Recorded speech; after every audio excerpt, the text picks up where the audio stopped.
This is our high-energy laser metrology optics station. It is used to test high-energy laser optics that go into military and other sorts of high-energy laser optical systems. We're using this to be able to test all those optics before they're built into the full system to make sure they won't fail in the field.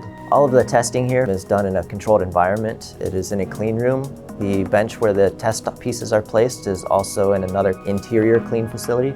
And so we've got a nested clean room to make sure that there's no dust or particulates that can get on the optics. We're doing cutting-edge research with this system here at AmeriCOM. We scan a high-energy laser beam across an optical surface, and we look for hot spots with an infrared imager. It's exciting to be able to contribute to our country and build better optical systems for defense needs. We invite companies from all over to come and use our system. It's useful for optics manufacturers, optics coating companies. We make this facility open to our DPOC members. That's our Defense Precision Optics Consortium. So they can come rent time on this facility and this machine. It's a group of industry companies, so optics industry, also government partners and academic labs, all working together to try and benefit the precision optics industrial base. AmeriCOM as a nonprofit sits in this nice little spot within the optics industry. So we're able to provide services such as testing that certain companies will not want to go to their competitor to do the testing. And so being that we're a nonprofit, it makes it easier for us to be a trusted source of that testing, an unbiased source for everybody within our Defense Precision Optics Consortium.